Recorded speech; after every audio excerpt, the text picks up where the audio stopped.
Donc, comme la Bible nous recommande, quoi que nous fassions en parole ou en acte, nous faisons au nom de notre Seigneur et Sauveur Jésus-Christ. Donc, frères et sœurs, procédons devant le Seigneur avant de remettre cet enseignement entre les mains de Dieu. Prions. Éternel Dieu, nous te bénissons, nous te rendons grâce, Seigneur, pour ce moment d'édification et de partage en ta parole. Nous voulons te bénir, Seigneur Dieu, pour cet enseignement, pour les témoignages, Seigneur Dieu, que tu nous donnes d'avoir dans nos vies. Seigneur, nous sommes encore une fois de plus réunis afin d'être renouvelés par le vin de ta parole. Merci, Seigneur, surtout pour le bien que cela fera, pour l'encouragement que cela nous donnera dans la foi. Sois béni, sois glorifié pour toutes choses, Père éternel. Et surtout, c'est dans le nom puissant de notre Seigneur et Sauveur Jésus-Christ que nous t'avons ainsi prié. Amen. Amen, amen, amen, gloire à Dieu. Ok, frères et sœurs, tournons nos Bibles dans 2 Corinthiens. On va s'exhorter dans le livre de 2 Corinthiens, chapitre 5. 2 Corinthiens, chapitre 5.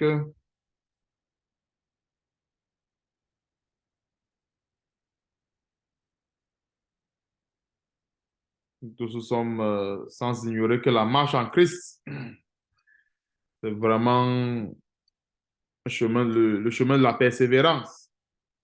Donc, on a toujours besoin de recevoir, de recevoir ces paroles, autant pour moi, d'encouragement. Donc, commençons même à partir, frères et sœurs, à partir du verset. Commençons à partir du verset 1, 2 Corinthiens, chapitre 5. Nous savons en effet que si cette tente où nous habitons sur la terre est détruite, nous avons dans le ciel, autant pour moi, un édifice qui est l'ouvrage de Dieu, une demeure éternelle qui n'a pas été faite de main d'homme.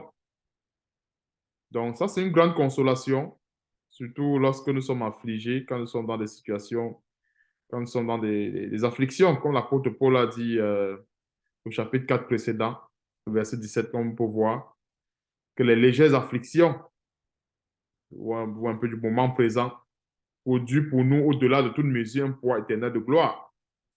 Et comprenons que plus on est affligé, le plus notre consolation abonde. Plus on est affligé. Donc, en principe, nous, en tant que chrétiens, nous, en tant que serviteurs de Jésus-Christ, on doit plutôt être comme les apôtres, qui étaient plutôt contents d'être affligés. Vous voyez un peu. Donc, nous devons apprendre à sortir de ce système, par exemple, des chrétiens où on cherche toujours. C'est pas qu'on devient des masochistes, c'est-à-dire des personnes qui aiment le mal, non. C'est pas qu'on devient ces gens.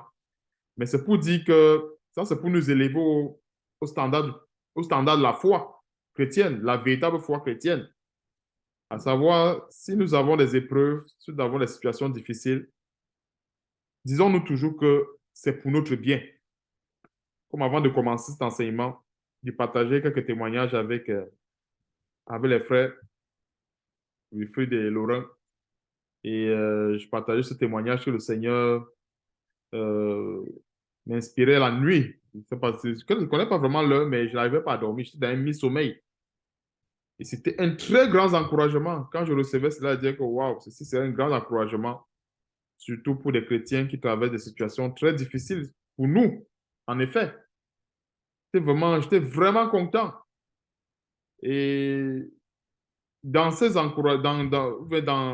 message, il était question de tenir ferme, ou un peu de ne pas désespérer et d'être même plutôt content, de se réjouir des afflictions parce que selon le système de Dieu, en fait, plus on est affligé, le plus on est consolé. Voyons un peu. Et Satan ne voit pas cela. Je vous assure, Satan ne peut pas voir ce que nous sommes en train de partager là. Il ne peut pas. Parce que si Satan connaissait ce que nous sommes en train de partager, il ne devait affliger personne. Je vous assure, l'affliction qu'un chrétien peut subir, bien qu'un chrétien supporte avec patience, persévérance dans la crainte de Dieu, ça produit vraiment un poids éternel de gloire. Ça produit vraiment la puissance de Dieu. Mais une puissance incommensurable. Une grande puissance. Donc, voilà les choses comme ça. On doit constamment s'encourager, se revêtir de ce genre de paroles. Ça, nous voyons un peu. C'est ça l'évangile véritable. Tous ceux qui nous ont précédés, les apôtres, tous les serviteurs de Dieu qui nous ont précédés, sans exception, remarquons ceci, ils avaient un seul lot en commun. Je précise, un seul lot en commun, c'était les tribulations. Il n'y avait pas autre chose. En fait, c'est le pain de tous les serviteurs de Dieu.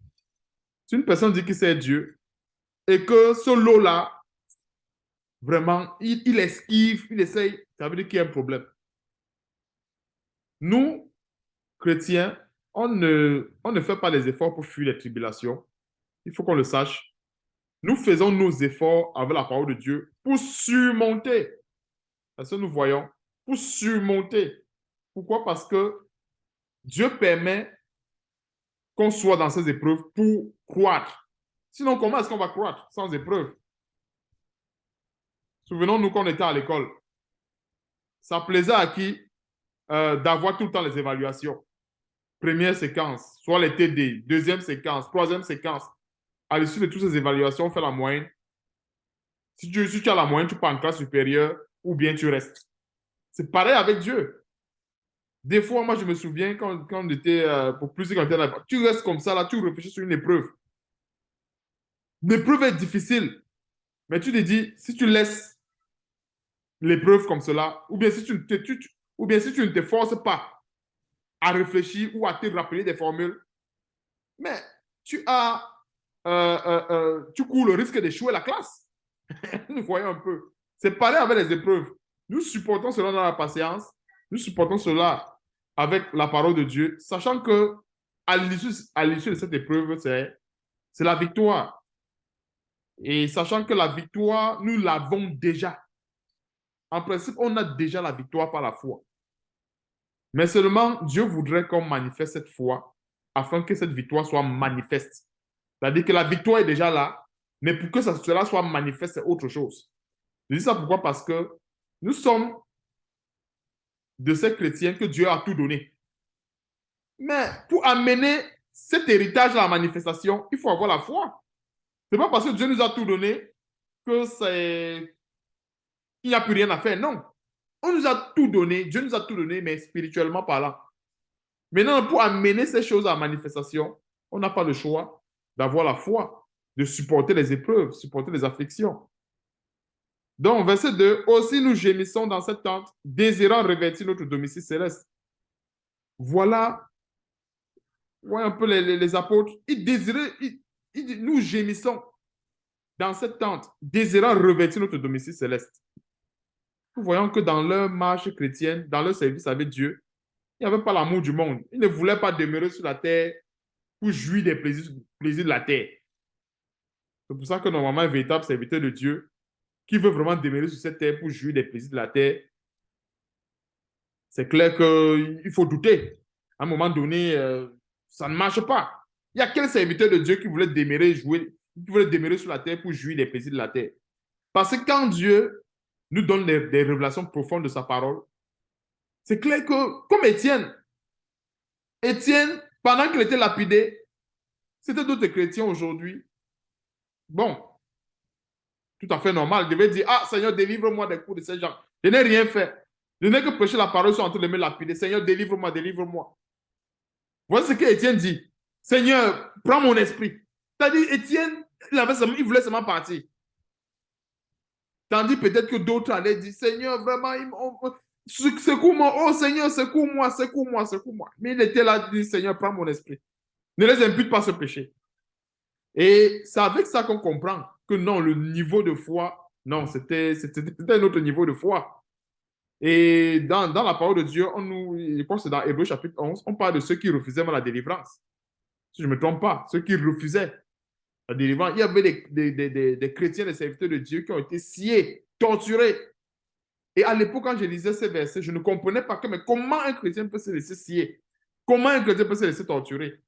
Et plus tard, quand Dieu nous amène à comprendre certains détails, bien la gloire qui se cache derrière les tribulations, on dit waouh, certainement ces gens avaient compris ça. Parce qu'un chrétien se laisser scier. Non, c'est clair que sans la foi, c'est impossible. Ce n'est pas possible. Ces chrétiens-là, ils avaient justement cette foi-là que non. En mourant comme cela, ils allaient vers Dieu. En acceptant la mort par persécution, ils allaient vers Jésus-Christ. Donc, verset 2, aussi nous gémissons dans cette tente, désirant revêtir notre domicile céleste, si du moins nous sommes trouvés vêtus et non pas nus. Et vêtus ici également, et vêtus ici, ça manifeste les œuvres de la foi. Voyons un peu, parce que n'oublions pas le fin lin, ce sont les œuvres justes des saints. Donc, ce sont les œuvres de la foi dont il est question ici. Verset 4. Car tandis que nous sommes dans cette tente, nous gémissons, accablés, parce que nous voulons non pas nous dépouiller, mais nous revêtir afin que ce qui est mortel soit englouti par la vie. L'apôtre Paul nous révèle un grand mystère ici dans 2 Corinthiens chapitre 5, verset 4, surtout, à savoir, tandis que nous sommes dans cette tente, nous gémissons, accablés, parce que nous voulons non pas nous dépouiller. Il ne s'agit pas ici de dire, OK, oh Seigneur, vraiment, si vous pouvez enlever cette chair ou nous dépouiller de cette chair pour qu'on puisse fuir les épreuves. Parce que n'oublions pas, c'est la chair qui ressent les tribulations, c'est la chair qui ressent les persécutions. Je vous assure, l'esprit ne ressent aucune persécution, l'esprit ne ressent aucune tribulation. Et c'est l'une des raisons pour les, ça c'est encore l'une des raisons pour laquelle le Seigneur nous recommande de vivre selon l'esprit et non selon la chair. Parce qu'en vivant selon l'esprit, on devient insensible selon la chair. Est-ce que nous voyons un peu? Parce que c'est la chair là qui fait mal. Parce que si on prend encore le cas d'Étienne, Étienne il n'avait rien il ne se souciait pas de sa chair. Parce que quand on voit le cas d'Étienne, il dit plutôt au Seigneur, prends mon esprit, prends-moi avec toi. Donc, verset 4, tandis que nous gémissons dans cette tente, nous gémissons accablés parce que nous voulons non pas nous dépouiller, mais nous revêtir.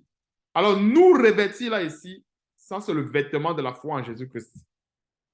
Est-ce que nous voyons un peu? C'est le vêtement de la foi en Jésus-Christ qui est là pour nous fortifier.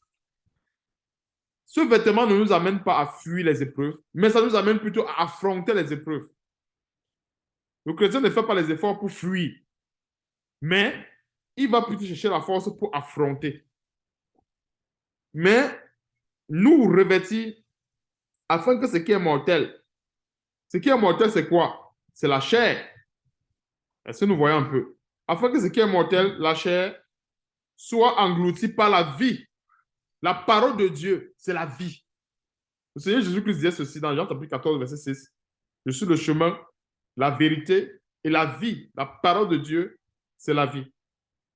Donc, comme nous voyons sur verset 4, tandis que les apôtres gémissaient, tandis que les serviteurs de Dieu gémissaient, accablés, leur désir, c'était de se revêtir de la puissance de Dieu afin que ce qui est mortel soit englouti par la vie.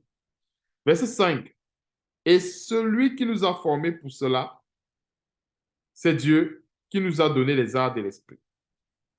Nous sommes donc toujours, autant pour moi, toujours pleins de confiance et nous savons qu'en demeurant dans ce corps, nous demeurons loin du Seigneur. Personne ne peut le nier. Que quand on demeure dans ce corps, on demeure loin du Seigneur. Personne ne peut le nier. Ça, nous voyons un peu. C'est un fait, c'est une réalité. Le Seigneur Jésus-Christ n'a pas la même chair que nous. Nous avons la chair de la corruption. Souvenons-nous de ce mystère que l'apôtre Paul révèle dans 1 Corinthiens, je crois 1 Corinthiens chapitre 15, à partir du verset 50, quand il dit qu'on va être changé. C'est parce que justement, la chair-ci ne peut pas hériter l'immortalité. Ça, c'est clair. La chair, c'est le péché. Nous avons la chair du péché. Et je crois que j'avais déjà expliqué pourquoi est-ce que nous avons cette chair du péché. C'est parce que dans cette chair du péché, c'est comme un canal pour avoir des épreuves, en d'autres termes. Si on n'avait plus de chair veut dire plus de tentation, plus d'épreuves, et la vie spirituelle n'aurait plus de sens. Est-ce que nous comprenons un peu la déduction? Plus de chair bien si, admettons, admettons une simple hypothèse, que Dieu permettrait que quand on est ce nouveau de l'Esprit de Dieu, on revêt directement l'immortalité et on revêt directement une chair incorruptible. Pensons-nous que on va encore prier, on va encore persévérer. Dans quoi? Puisqu'on a déjà ce qui est parfait. Ce qui est parfait est parfait. Ça veut dire qu'il n'y a plus d'effort à fournir, ça la conséquence. Mais par contre, si nous avons l'imperfection, on n'a pas le choix de travailler pour amener tout notre être à la perfection. Est-ce que nous voyons un peu? C'est la chair. Nous sommes des êtres faillibles à cause de la chair. Dieu le sait. Il sait que cette chair-là, c'est la chair du péché. Dieu le sait. Mais, comprenons que Dieu nous a donné non seulement l'Esprit de Dieu, le Saint-Esprit, et il nous a aussi également donné sa parole pour faire quoi? Euh, le verset 4 disait ceci, le verset 4 dit ceci. Non pas nous dépouiller, mais nous revêtir afin que ce qui est mortel soit englouti. C'est-à-dire, on a besoin de se revêtir de la puissance de Dieu par la parole pour pouvoir engloutir le péché qu'il y a dans ce corps mortel ou le péché qu'il y a dans cette chair.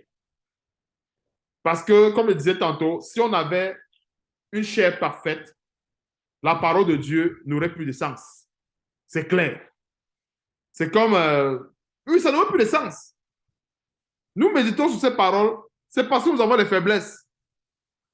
Il y a peut-être des gens, il y a peut-être des chrétiens qui ont été insultés dans leur boulot, qui ont été...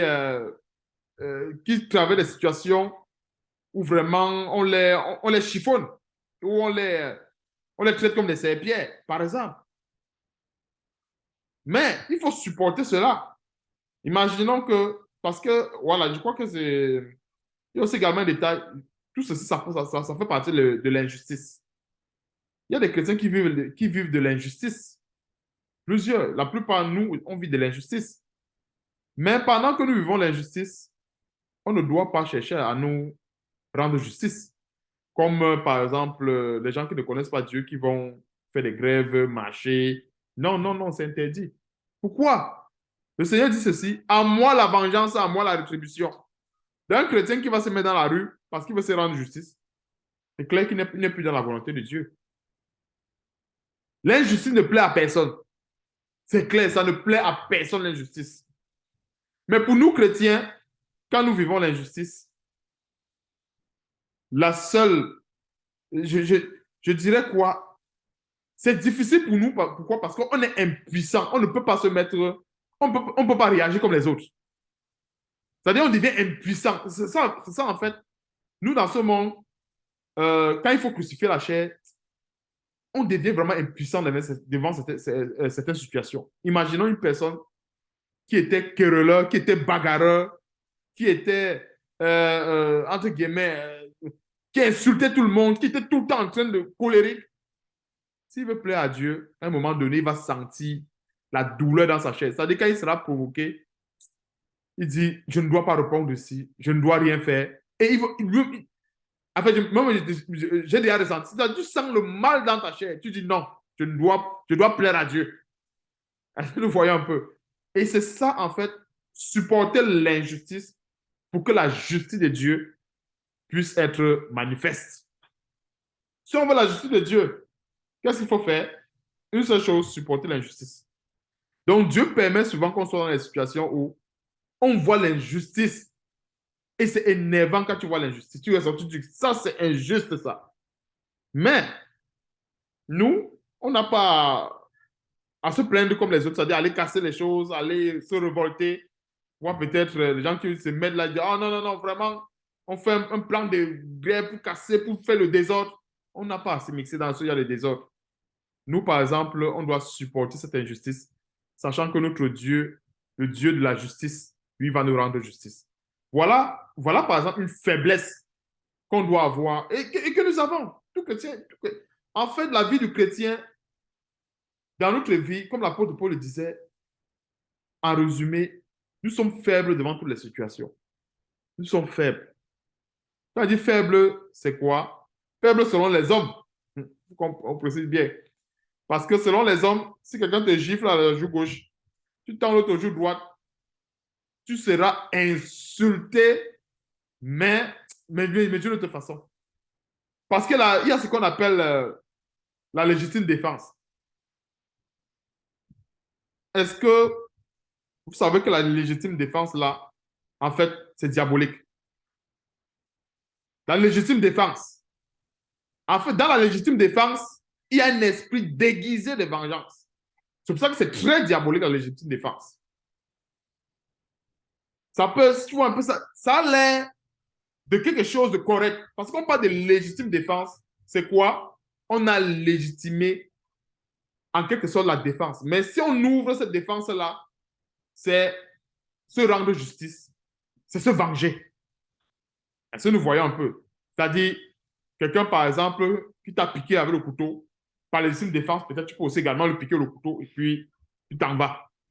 Mais sauf que là, en le faisant, tu es en train de te venger. Tu es en train de chercher à faire quelque chose. Et vous savez, très souvent, quand nous rentrons dans la parole de Dieu, dans certains détails de la parole de Dieu, on comprend que avec Dieu, on n'a pas à se venger. On n'a même pas à faire quoi que ce soit parce que c'est Dieu qui fait tout pour nous. Vous voyez un peu, c'est Dieu qui fait tout pour nous. C'est pour ça que très souvent, il y a des gens qui agissent mal et ils le savent. Parce qu'ils disent que non, non, pour moi, c'est la légitime défense. Mais par contre, il peut avoir, par exemple, un cas de légitime défense, peut-être qui n'est pas si diabolique, c'est-à-dire c'est le genre, par exemple, quelqu'un a agi par inadvertance parce qu'il voulait se sauver. Ou un peu, quelqu'un, par exemple, qui est dans un trou, dans une maison, qu'on veut, bon, en fait, qu'on envoie un gaz ou on envoie quoi pour l'étouffer. Il n'a pas le choix peut-être de casser une fenêtre, même si, bon, en sortant, je ne sais pas s'il trébuche sur quelqu'un ou bien s'il tombe sur un enfant, peu importe. Là, voilà un peu ce qui peut, entre guillemets, avoir du sens. C'est-à-dire parce qu'il veut se sauver. À ce moment, ça fait partie on va dire, de ce qu'on a, très souvent les gens appellent l'instinct de survie. Voilà, l'instinct de survie. Mais un péché qu'on a planifié, parce qu'on dit non, il a fait telle chose, il faut aussi que je fasse, parce que c'est comme une ultime défense. Non, on ne planifie pas un péché. Mais une réaction qui est spontanée. Parce que quand c'est spontané, c'est spontané. On n'avait pas programmé, on avait. C'était pas au programme. C'est spontané, c'est spontané. Là, même si c'est un péché, on peut encore le confesser. Parce que des fois, ce qui est dangereux dans le péché, c'est ce qui est programmé. C'est-à-dire, il a dit, ah, je vais faire telle chose. Telle personne m'a fait telle chose. Je veux aussi également faire telle chose à telle personne. Et puis, je vais défendre ça en justice comme une légitime défense. Or, le péché étant programmé, ce n'est plus véritablement ça, selon le plan de Dieu. Est-ce que nous voyons un peu? Donc, il y a beaucoup de choses comme ça où Satan peut se déguiser, vous voyez un peu, et amener les chrétiens ou les gens à faire du mal. Verset 6, nous sommes donc toujours pleins de confiance et nous savons qu'en demeurant dans ce corps, nous demeurons loin du Seigneur. Verset 7, car nous marchons par la foi et non par la vue. Oui, marcher, être en Christ, vraiment, c'est être fou selon le monde. Et si on n'a jamais dit à un chrétien qu'il est fou ou bien qu'elle est folle, ça veut dire qu'il y a un problème. Oui, en général, on a toujours taxé les véritables chrétiens de fous. Pourquoi? Parce que la folie, c'est quoi? La folie, en quelque sorte, c'est que quand on taxe quelqu'un de fou, c'est qu'il ne fait pas comme les autres, tout simplement. Si tu es dans telle situation, au lieu de te venger, tu décides de ne pas te venger, on va dire que tu es fou, que ça ne va pas. Et pourtant, c'est comme ça que Dieu nous demande de faire. Donc, nous marchons par la foi et non par la vue. Ceci nous montre également qu'on ne doit pas se soucier des sens.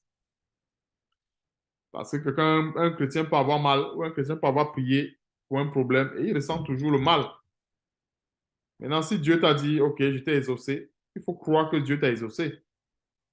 Donc, il ne faut pas se limiter à la vue, il ne faut pas se limiter au sens. Ah non, non, peut-être ma peau est en train de gonfler, c'est sûr que l'infection, non. Dieu a dit, tu es guéri, tu es guéri. La foi, ça nous suffit. Verset 8. Nous sommes pleins de confiance et nous aimons mieux quitter ce corps et demeurer auprès du Seigneur. C'est ce que Étienne, quand il était lapidé, son désir, c'était d'être vers le Seigneur. D'être auprès du Seigneur, autant pour moi, c'était d'être auprès, pas vers le Seigneur, d'être auprès du Seigneur. Verset 9, c'est pour cela aussi que nous nous efforçons de lui être agréable, soit que nous demeurions dans ce corps, soit que nous le quittions. Donc, c'est pour cela que nous nous efforcions de lui être agréable au Seigneur, être agréable à Dieu et au Seigneur Jésus-Christ, soit que nous demeurions dans ce corps, soit que nous le quittions. Car il nous faut tous comparaître devant le tribunal de Christ, afin que chacun reçoive selon le bien ou le mal qu'il aura fait, étant dans son corps. Donc, il y a aussi également un autre verset qui dit ceci, que tout homme va rendre compte de toute parole vaine qui sera sortie de sa bouche.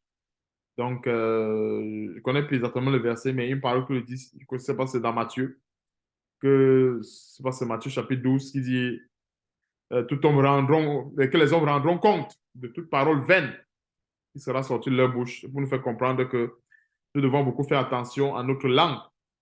Vous voyez un peu. Et si nous avons péché avec la langue, nous savons ce qu'il faut faire.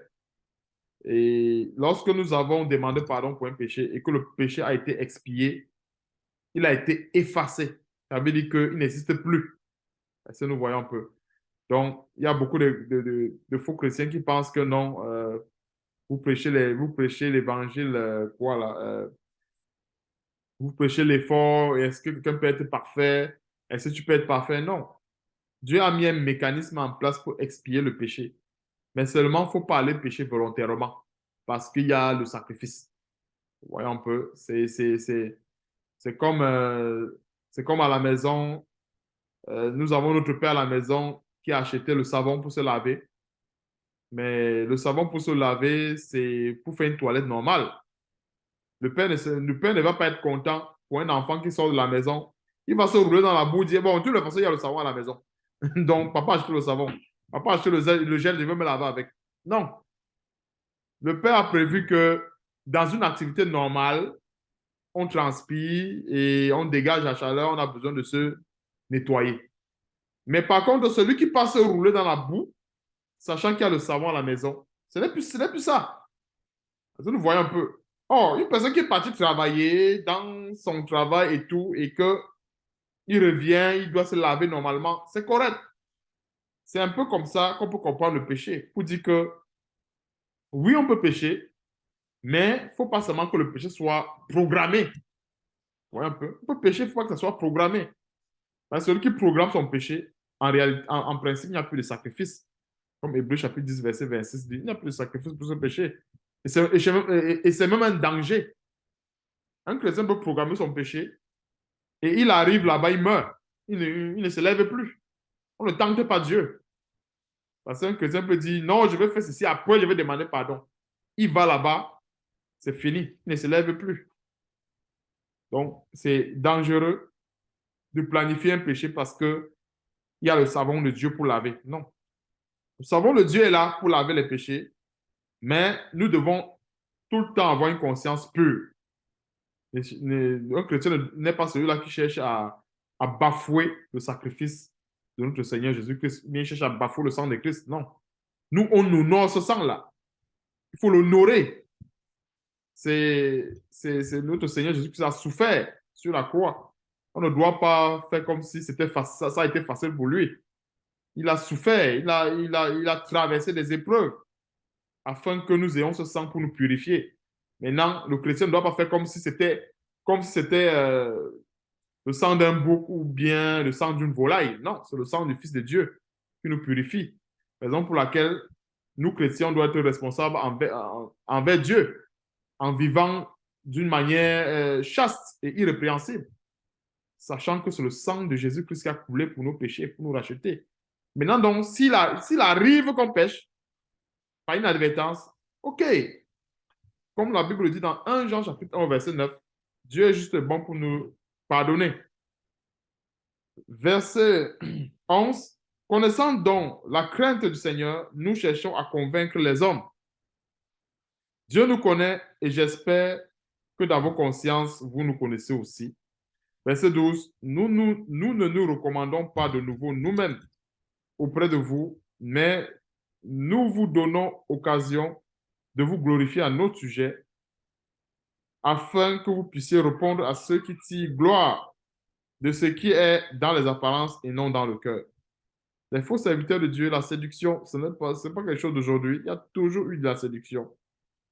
Il y a toujours eu des soi-disant serviteurs de Dieu qui donnaient enfin, qui accordaient l'importance aux apparences. Vous voyez un peu. Et les apparences aujourd'hui, c'est quoi? Ce sont les miracles. Il n'y a pas la plus grande séduction aujourd'hui que nous avons dans le corps de Christ. Ce sont les soi-disant miracles. C'est tout le monde aujourd'hui qui veut organiser une croisade et puis tel arrive avec des béquilles, on voit à la croisade, elle n'a plus de béquilles, on soulève les béquilles en l'air. Tout ça sont les apparences. Est-ce que le cœur de cette personne est transformé? Ça sert à quoi d'avoir une personne, prenez un exemple, une personne qui avait des béquilles et qui ne pouvait pas sortir pour aller commettre de l'impudicité parce que elle avait les béquilles, elle n'arrivait pas à marcher. Maintenant, le cœur n'est même pas encore renouvelé par la parole de Dieu, le cœur n'est même pas encore converti. Un soi-disant euh, pasteur ou marabout dit, OK, bon, sois délivré au nom de Jésus-Christ. La personne se lève, le cœur n'est pas converti à Christ. Il se lève maintenant, ce qu'il ne pouvait pas faire comme péché, il peut maintenant commettre le péché avec les deux pieds qui n'arrivaient pas à marcher. Est-ce que nous voyons un peu, euh, en fait, ceci c'est pour nous amener sur l'importance du miracle. Le miracle a un but. Le miracle, c'est pas comme aujourd'hui le miracle pour le miracle. Non. Et remarquons avec le Seigneur Jésus-Christ. Il y a dans la parole, je ne sais pas si c'est dans Matthieu chapitre 9, un important que le Seigneur Jésus a d'abord dit que tes péchés te soient pardonnés. Le Seigneur d'abord pardonne les péchés. Et après, il a dit à l'important, lève-toi et prends ton lit. Ça, nous voyons un peu. C'est-à-dire, il a d'abord accordé le pardon des péchés. Et après, il a dit, prends ton lit. Pour nous faire comprendre que le plus important dans un miracle, c'est d'abord la délivrance du péché. Si quelqu'un est boiteux, quelqu'un est infirme, et qu'il est délivré dans son cœur d'abord du péché, quand il va marcher, il ne va pas aller n'importe où. Si nous voyons un peu. Il va utiliser ses pieds pour servir le Seigneur. Mais une personne qui n'a pas un cœur converti, hein, il était impotent, il n'a pas un cœur converti, maintenant le voilà qui marche. Il va aller où? Bien sûr, commettre le péché avec ses pieds. C'est la même chose pour les yeux. Quelqu'un est aveugle, un aveugle, souvent, j'ai très souvent entendu certaines personnes dire que souvent les aveugles sont mieux. Parce que souvent, il y a des choses que nous voyons qui deviennent une occasion de chute pour nous. Et c'est vrai. Vous voyez un peu les images de nudité. L'aveugle ne voit pas. Un aveugle ne peut pas voir une image de nudité. Il y a les images, ça passe. Oh, nous, on voit parce qu'on a les yeux, mais l'aveugle ne peut pas voir. Mais maintenant, dans un aveugle qui n'a pas déjà entendu la parole de Dieu, parce que c'est vrai, il ne voit pas, mais il peut entendre. Il n'a pas entendu la parole de Dieu. Mais s'il est délivré de sa cécité, il peut être détourné à regarder de n'importe quoi. Est-ce que nous voyons un peu? Et on peut multiplier les exemples comme ça par milliers pour nous faire comprendre que le miracle a un but. Et ce qui est important dans le miracle, c'est d'abord que le cœur soit changé. Le cœur est changé, le reste suit. Parce qu'aujourd'hui, l'accent est mis sur les apparences. C'est ça qui m'a permis d'ouvrir cette parenthèse. Ce que l'apôtre Paul disait ici.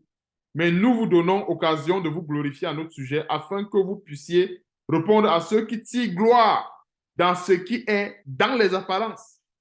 Il y a plusieurs faux pasteurs qui se glorifient en disant, ah, je remplis les stades, je guéris les malades, je guéris ceci. Toi, tu fais quoi? Ce sont les apparences. Il guérit les malades, il guérit les ceci. Mais est-ce que le cœur est changé? Personne ne voit le cœur. C'est-à-dire le cœur de toutes ces personnes, soit qui ont reçu soi-disant des guérisons. Le cœur n'est pas changé. C'est pour ça que l'apôtre Paul disait, afin que vous puissiez répondre à ceux qui tirent gloire de ce qui est dans les apparences, par exemple les miracles et tout ça, et non dans le cœur. Si le cœur est changé, alors le reste suit. La véritable délivrance commence d'abord dans le cœur, avant d'aller à l'extérieur. Verset 14.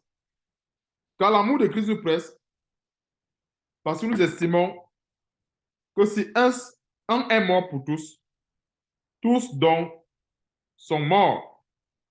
Ça, c'est une logique qui devrait, en fait, ça, c'est un verset qui devrait normalement avoir toute sa force et son application dans nos vies.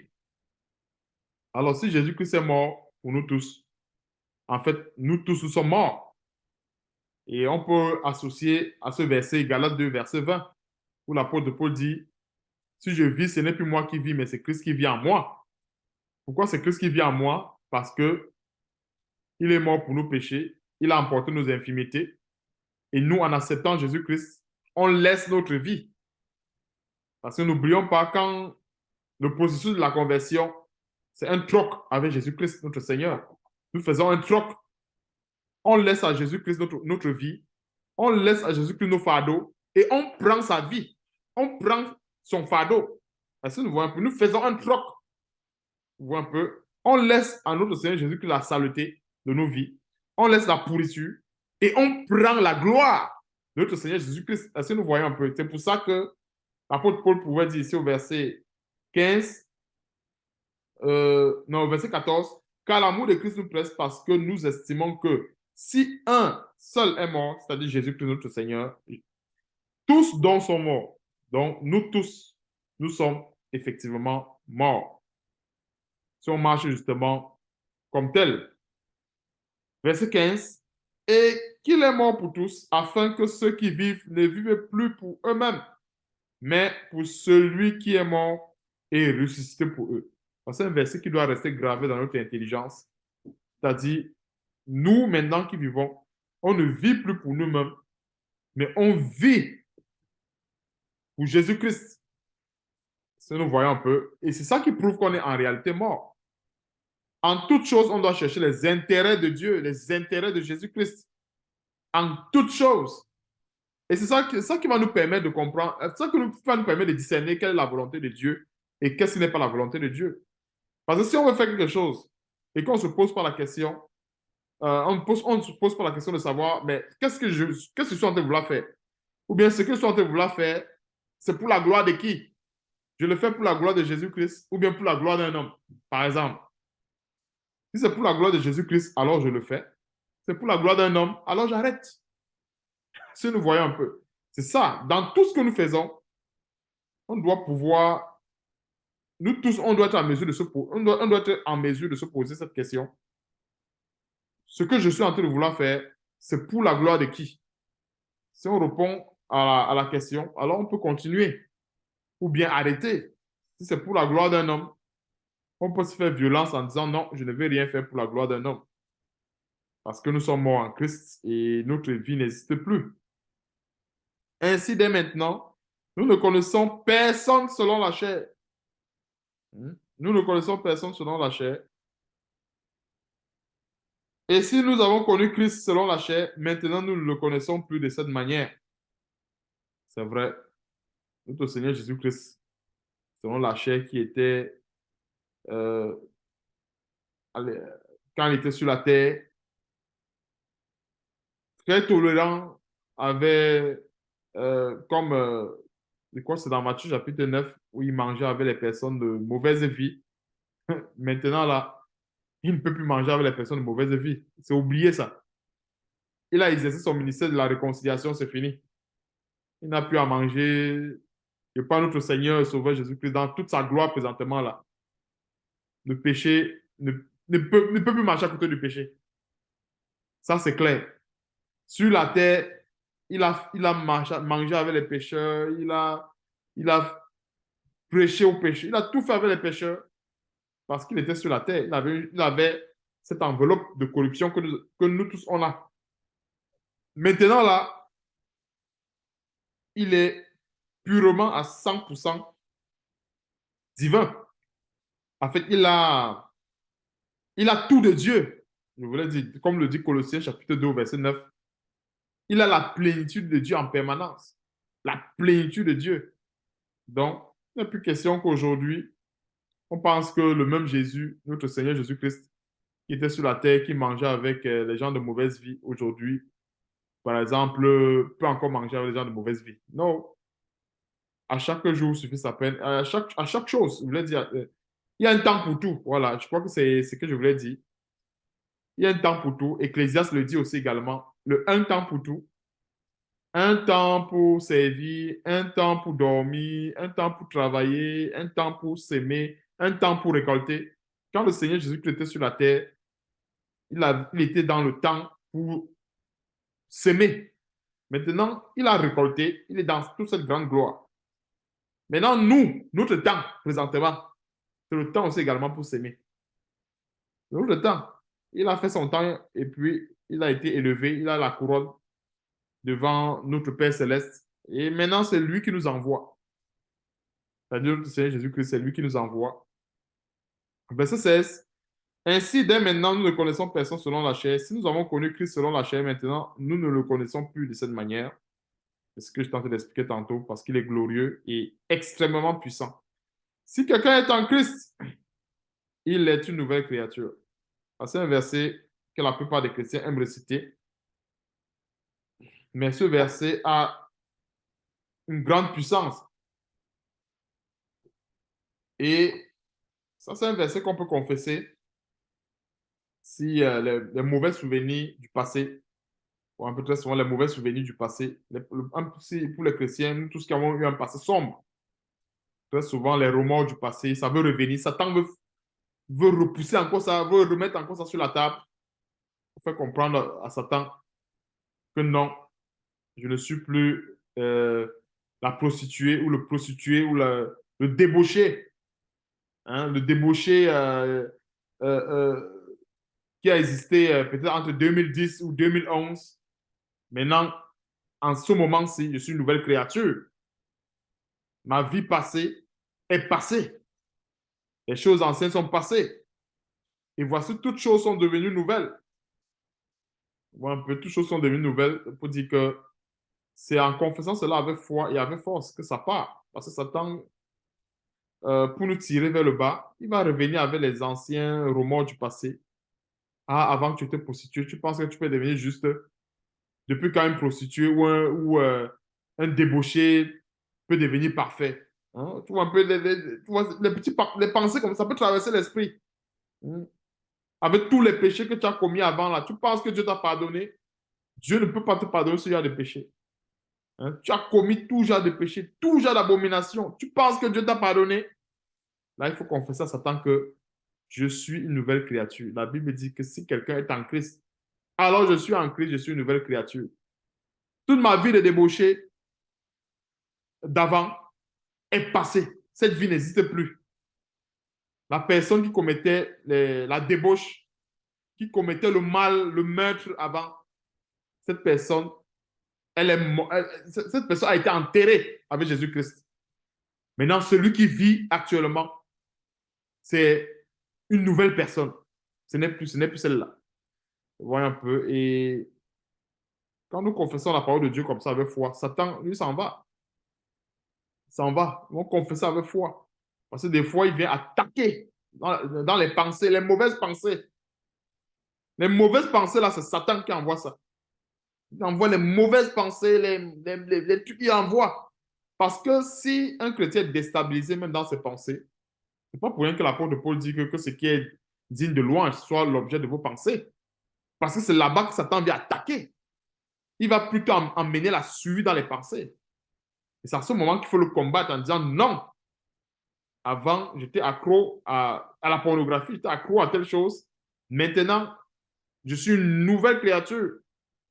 Et tu parles de ma vie parce que cette personne qui était accro à ces choses, elle est morte. Elle n'existe plus. Ça nous voit un peu. C'est un verset, un très grand verset. Nous sommes dans des situations, on peut le confesser avec force. Et Satan va partir. Satan va partir. Parce que souvent, Satan travaille non seulement avec ça, mais il y a aussi également l'autocondamnation. Il fait comprendre au chrétien, tu es sûr, avec tout ce que tu as fait là, pense que Dieu peut te pardonner. Dieu t'a pardonné. Non, Dieu ne peut pas te pardonner. Non. Il faut dire, Dieu m'a pardonné, Dieu m'a lavé. La Bible me dit que Dieu m'a lavé et je suis propre. On confesse cela, nous sommes une nouvelle créature. C'est en confessant cela, si notre conscience ne nous accuse pas, Dieu non plus ne va pas nous accuser. Si nous voyons un peu, parce que Satan vient souiller la conscience, souiller les pensées, pour que, parce que si nous avons des pensées souillées, une conscience souillée, Dieu ne va rien faire. Il faut bien qu'on comprenne ceci, parce que quand nous avons fait ce que Dieu nous a demandé de faire, croyons que tout a été accompli. Puisque Dieu dit, fais telle chose, tu fais. Fais telle chose, tu fais. Alors, si on a fait tout ce que Dieu a demandé de faire, alors, croyons tout simplement que tout est accompli. Et puis, on avance par la foi et non par la vue. Donc, verset 18. Et tout cela vient de Dieu qui nous a réconciliés avec lui. J'ai parlé dans une des vidéos, le ministère de la réconciliation. Donc, c'est tiré de ce passage. D'ailleurs, pas seulement, j'avais seulement dans la vidéo, je ne voulais pas donner trop de versets. Donc, 2 Corinthiens chapitre 5, verset 18.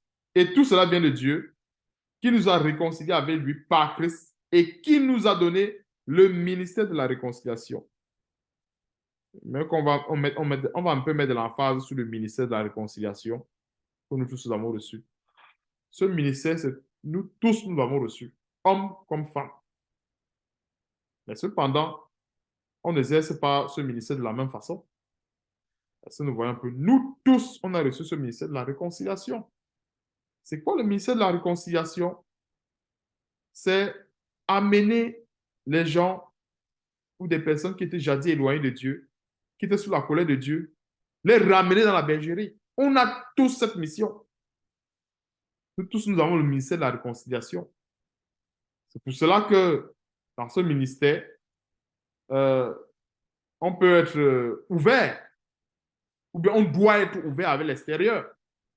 Parce que nous voyons un peu, c'est à cause de ce ministère que nous sommes dans le monde. Si nous savons ça, c'est à cause de ce ministère que nous sommes dans le monde.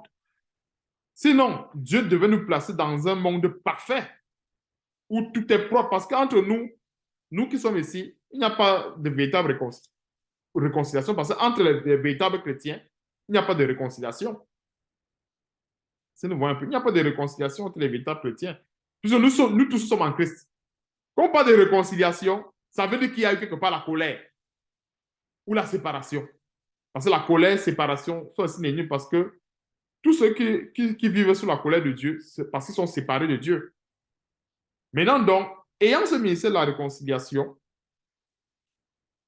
nous avons ce devoir, en fait, de témoigner de Christ, d'amener les brebis égarées ou les brebis ou, ou des personnes qui vivent sous la colère de Dieu, les prêcher la bonne nouvelle et qu'ils viennent en Christ. C'est ça le ministère de la réconciliation. Mais comme je disais tantôt, dans ce ministère, il est ouvert. C'est-à-dire que Dieu peut permettre qu'on soit dans des situations avec telle personne qui est débauchée, afin qu'on puisse donner un conseil à telle personne et il soit sauvé. Ça peut être dans nos boulots, ou bien peu importe. On peut être dans une situation, quelqu'un a mal, on dit, ah, vraiment, est-ce que tu sais que si tu donnes véritablement ta vie à Christ, tu décides de changer de vie, tu ne vas plus avoir tel problème. Parce qu'il y a des gens qui sont champions, ils cherchent toujours à résoudre. En fait, ils ne cherchent pas à résoudre leurs problèmes en profondeur. Quelqu'un va dire, vraiment, j'ai toujours tel mal et on m'a prescrit. Je donne un exemple comme ça. J'ai toujours, par exemple, mon dos qui me fait mal et on m'a prescrit, je donne un exemple comme ça, le Tylenol à vie. Je dois prendre le Tylenol durant toute ma vie parce que j'ai toujours mal au dos. Mais tu as toujours mal au dos. La cause, c'est quoi? Cette personne, une personne qui vit dans la débauche, la cigarette, l'alcool, tout genre de péché. Cette personne, vraiment, déjà ta vie de saleté, ça n'aide pas. L'alcool, la débauche et même ton âme. Tu as besoin de remettre tous ces problèmes à ton Créateur. Et là, il va t'aider. On peut donner peut-être un exemple. C'est-à-dire, on est devant une personne, il n'est pas en Christ, il est débauché, il peut être athée, peu importe. Il peut t'amener dans un cadre X, Y ou Z à exercer ce ministère. selon que Dieu nous conduira. Parce que, comme on dit, Dieu conduit chacun d'une manière comme d'une autre. Vous voyez un peu, selon que Dieu nous conduira, Dieu peut dire, OK, va, apporte la parole à telle personne, ou bien Dieu peut nous inspirer une parole peut-être pour aider telle personne. Qu'est-ce que tu sais que il y a, il y a un Seigneur qui est mort pour toi, Seigneur Jésus-Christ, tu le connais, tu as entendu parler, par exemple. Ouais, un peu. Voilà un peu le ministère de la réconciliation. Vous voyez un peu, là, on s'ouvre avec l'extérieur. Et c'est ça, ce ministère est différent, par exemple, de l'association. Parce que quand on parle du ministère de la réconciliation, c'est qu'il s'agit de réconcilier, en fait, c'est la réconciliation entre euh, des personnes qui étaient sous la colère de Dieu, d'avec Dieu. Alors que l'association, il s'agit de marcher ensemble. Vous voyez un peu, c'est bien important, cette différence que j'ai mentionnée dans une vidéo, à savoir le ministère de la réconciliation et l'association, ce n'est pas pareil. Ou un peu la différence, c'est que dans le ministère de la réconciliation, on est ouvert avec l'extérieur, tandis que dans l'association, on n'est pas ouvert. L'association, c'est fermé. Le Seigneur Jésus-Christ ne s'est jamais associé avec des gens de mauvaise vie pour prier ou pour faire quoi que ce soit. Non, jamais. Remarquons quand ça concernait la parole de Dieu, le Seigneur Jésus-Christ était toujours avec ses disciples. Toujours avec ses disciples. C'est normal. Et on voit même beaucoup, même quand la femme syro-phénicienne euh, qui est venue demander au Seigneur, c'est pas sa fille qui avait un démon, elle a approché le Seigneur pour avoir une délivrance. Le Seigneur a dit non, laisse d'abord les enfants se rassasier. Voyez un peu. Et c'est plus tard le Seigneur, en ayant observé sa foi, en disant non, vraiment, tu as une grande foi. Ta fille, qu'il en soit fait, qu'il en soit fait selon ta foi.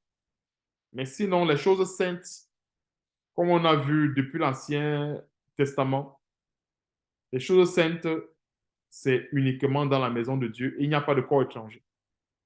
Vous voyez un peu, il n'y a pas de corps étranger. C'est-à-dire que tout ce qu'on a vu dans l'Ancienne Alliance, et, qui était l'ombre des choses à venir, aujourd'hui, la structure ne change pas. Je précise la structure. Le fond a changé. Parce que je parle du fond. Quand je parle du fond, par exemple, c'est que nous ne sommes plus sous la loi. Nous sommes sous la grâce. Mais la structure, c'est-à-dire la gloire de Dieu, la sainteté de Dieu, ça ne va jamais changer. Dans l'ancienne alliance, il y avait l'arche de l'alliance. Il y avait Dieu avait demandé à Moïse de sanctifier la montagne et que personne ne s'approche de la montagne. Il y a beaucoup des éléments comme ça où nous voyons que quand ça concernait la gloire de Dieu, Dieu n'admettait pas un corps étranger. Mais par contre, quand c'est la réconciliation, comme son nom l'indique, c'est réconciliation. On ne réconcilie pas deux personnes qui sont ensemble. Ainsi, nous voyons un peu. En fait, ça n'aurait aucun sens. Quand deux personnes sont ensemble, on ne réconcilie pas. Ils sont tout simplement ensemble. Donc, on s'associe avec des gens avec qui nous avons la même vision, avec les gens avec qui nous regardons dans la même direction. Mais on réconcilie les personnes qui sont éloignées de Dieu. Verset 20. Nous faisons donc les fonctions d'ambassadeurs pour Christ. Nous voyons un peu. Pourquoi d'ambassadeur pour Christ? Parce que, comme je disais tantôt, le Seigneur Jésus-Christ ne va plus venir faire cette fonction-là. Il ne va plus aller vers les débauchés, il ne va plus aller vers les prostituées pour apporter la bonne nouvelle. C'est à nous. Et nous, en tant qu'ambassadeurs pour Christ, c'est nous qui avons ce devoir. C'est nous qui avons cette mission. Nous avons reçu cette mission. Nous avons reçu cette mission-là du Seigneur Jésus-Christ. Et plusieurs m'ont dit, ils ont reçu ça comment? À travers ce verset. Si nous voyons un peu. À travers cette parole, tout simplement. Donc, nous faisons donc les fonctions d'ambassadeurs pour Christ. Donc, partout où nous sommes les ambassadeurs.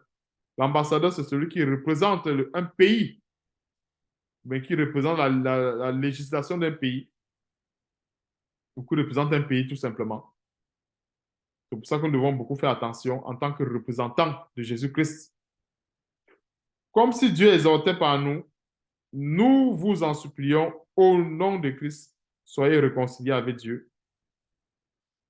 Verset 21, le dernier verset. Celui qui n'a point connu de péché, il a fait devenir péché pour nous, afin que nous devenions en lui justice pour Dieu. Nous voyons un peu. Et le dernier verset démontre encore amplement ce qu'on a partagé au départ. Vous voyez un peu ce qu'on a partagé au départ concernant la puissance de Dieu. Donc, et il y a quelque chose qui me vient à l'esprit. Euh, mais, mais chacun de vous, vous êtes, je crois que chacun pourrait comprendre ce qui me vient à l'esprit présentement. C'est un peu comme, admettons, Dieu voudrait euh, remplir de l'eau dans une terre et Dieu voudrait mettre abondamment d'eau. Parce que nous voyons un peu. La terre, elle est, elle est uniforme, elle n'est pas creusée et Dieu veut stocker de l'eau ou stocker des choses dans cette terre. Alors il faut creuser. Parce que nous voyons un peu l'action de creuser. Voyons un peu. Il faut creuser, creuser, creuser. Et plus on creuse, plus il y a de l'espace pour mettre du stock, pour mettre des choses. Et ça, nous voyons un peu. C'est la même chose avec notre Seigneur Jésus-Christ.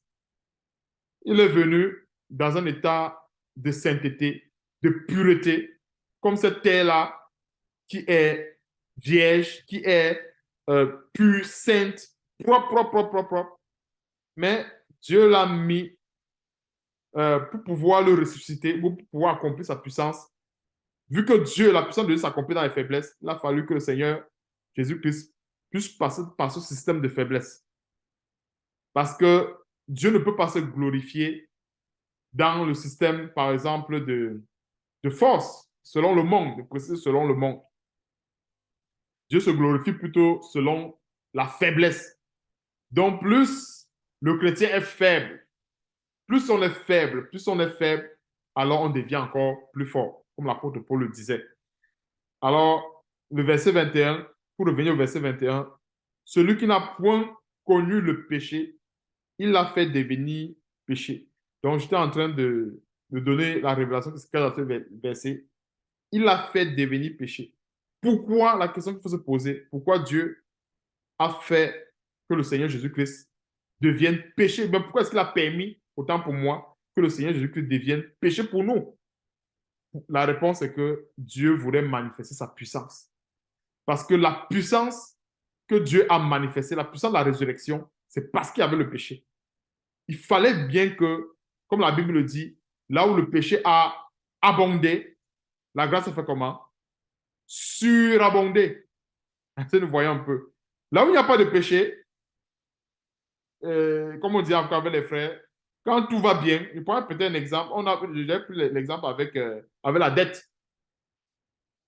Un monsieur qu'on a remis une dette de 100 dollars ne pourra pas être content comme un monsieur qu'on a remis une dette d'1 milliard de dollars. Ils ne vont pas avoir la même joie.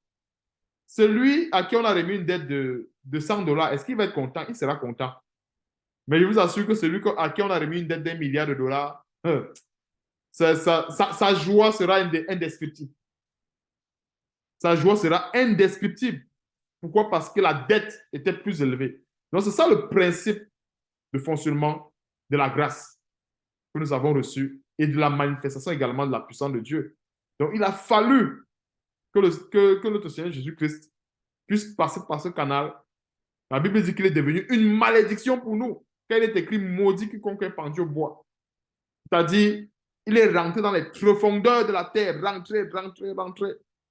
Et en rentrant, comme j'expliquais au départ, dans ce système, Dieu, qu'est-ce qu'il fait? Il a converti tout simplement le signal. Est-ce que nous voyons un peu? Il a converti le signal. Alors, ce qui était moins, plus, moins, ou bien l'élément qui tendait quasiment vers moins l'infini, Dieu l'a converti, ça devient plus l'infini et ça donne la puissance de la résurrection. Mais cependant, si on était dans un système où tout était stable, tout était normal, la conversion n'avait pas donné grand-chose. Est-ce que nous voyons un peu ça? C'est pour nous encourager. On voit un peu dans les afflictions. Donc, voici un détail, encore une fois de plus, qui illustrait ce qu'on a, la figure qu'on a partagée au départ concernant la faiblesse. Parce que n'oublions pas, le péché rend faible. Vous voyez un peu, voici également un détail. Le péché rend faible, et très faible d'ailleurs. Donc le Seigneur, donc Dieu, en permettant qu'il devienne péché pour nous, autant pour moi, le Seigneur Jésus-Christ, donc Dieu était en train de le rendre faible. Est-ce que nous comprenons ceci? Dieu a permis que le Seigneur Jésus-Christ soit péché pour nous, devienne un péché pour nous, bien devienne une malédiction pour nous, autant pour moi. Je préfère que notre Seigneur Jésus-Christ devienne une malédiction, comme le dit Galates chapitre 3, verset 13, afin que la bénédiction de Dieu abonde. Parce que dans un état de malédiction, il est plus que vulnérable. Il est plus que vulnérable. Or, dans le système de Dieu, quand un chrétien devient plus que vulnérable, alors, selon Dieu, la puissance de Dieu le rend encore plus fort. Est-ce que nous voyons un peu? Plus que fort. C'est pour ça que le Seigneur dit, la parole de Dieu dit ceci. Celui qui est debout, il faut qu'il prenne garde de ne pas tomber. Pourquoi? Parce que celui qui est debout, il y a plus de risques qu'il tombe que celui qui est couché. C'est pour ça que pour nous qui sommes en Christ, la meilleure position pour nous, c'est toujours de rester couché. Quand nous sommes couchés, il n'y a aucun risque. Celui qui est couché ne peut plus tomber parce qu'il est déjà couché. Mais celui qui est debout peut tomber. Est-ce que nous comprenons un peu? Rester couché, c'est une position de faiblesse selon le monde. Quand il dit rester couché, ce n'est pas la position du sommeil ou de paresse. Rester couché, c'est la position de l'humilité. Est-ce que nous voyons un peu? C'est la position de l'humilité. J'explique le truc. L'humilité, la soumission. Humilité, soumission. C'est ça, rester couché. On a des situations, ça ne va pas, on reste couché. On ne se lève pas. On ne cherche pas à être debout. Parce que, comme le Seigneur dit, que celui qui est debout prenne garde de ne pas tomber. Parce que quand tu es debout, tu dois faire beaucoup attention. Mais si tu es couché, tu es couché. Si nous voyons un peu, c'est bien important que nous comprenions ces détails de ces paroles. Et à l'époque, je n'avais pas compris ce détail du verset 21 de la faiblesse qui se cachait derrière ce péché. Parce que, remarquons ceci. J'ai encore une autre image, je crois que c'est la dernière que le Seigneur est en train de m'inspirer. C'est qu'en fait, Dieu, pour tester, entre guillemets, sous forme d'image que je suis en train de recevoir présentement, l'efficacité de son produit, il a fallu qu'il salisse le vêtement blanc qu'il avait en main, ou un peu le vêtement blanc qui est l'image de notre Seigneur Jésus-Christ, parce qu'il est né dans un état de pureté, de sainteté. Mais comment est-ce qu'il devait tester l'efficacité de son produit si ce vêtement n'était pas sale, par exemple? Vous voyez un peu, imaginons, on va faire un test. Tu vas faire un test pour voir si ton produit marche. Tu vas prendre un vêtement sale. Vous voyez un peu. Sauf que dans le cas d'espèce, le vêtement qui représente Jésus-Christ ici était purement propre. Mais Dieu ne peut pas tester sa puissance dans la propreté. Il faut qu'il y ait la saleté. Il faut qu'il y ait l'extrême saleté. Si nous voyons un peu. Et quand il y a l'extrême saleté maintenant, alors Dieu se manifeste. C'est la même chose également qu'on a vu avec, pour terminer avec le verset 21, la même chose qu'on a vu avec Élie, avec les prophètes de Baal. Imaginons qu'il a demandé qu'on fasse l'autel. Il a demandé qu'on verse je ne me trompe pas, on a versé de l'eau sur l'autel au moins 3 fois. Je crois que c'était 3 fois. Pas au moins 3 fois, 3 fois. Il a demandé qu'on verse une fois, la première fois, qu'on verse la deuxième fois et qu'on reverse encore la troisième fois. Ce n'est pas pour rien. Un peu, tous ces éléments, c'était pour nous faire comprendre, que Dieu agit en général lorsque il y a de la faiblesse, en résumé. Quand il y a de la faiblesse, c'est à ce moment que Dieu agit. C'est pour cela qu'on doit se glorifier. Nous devons plus nous glorifier lorsque nous sommes dans la faiblesse. Est-ce que nous voyons un peu? Et c'est ça, en fait, qui apporte la délivrance. Parce que si je suis dans un état de faiblesse et que je veux faire les efforts pour sortir de cette faiblesse, en fait, je suis en train de faire les efforts pour sortir de la volonté de Dieu. Est-ce que nous comprenons ceci? Je ne suis pas en train de faire les efforts pour rester dans la volonté de Dieu, mais je suis en train de faire les efforts pour sortir de la volonté de Dieu. Parce que Dieu se glorifie dans la faiblesse. Donc, il y a tellement d'exemples où on peut voir ceci. La preuve en est que le verset 21, on voit que notre grand Dieu a permis que notre Seigneur Jésus-Christ devienne la plus grande souillure. Quand on dit malédiction, ce n'est pas quelque chose de grand, c'est la souillure. Mais dans cette malédiction-là, Dieu s'est glorifié. Est-ce que nous voyons un peu? Donc, gloire soit rendue à Dieu pour cette parole, on va dire pour cette exhortation, et que toute la gloire et l'honneur nous reviennent. Amen. Amen. Gloire à Dieu.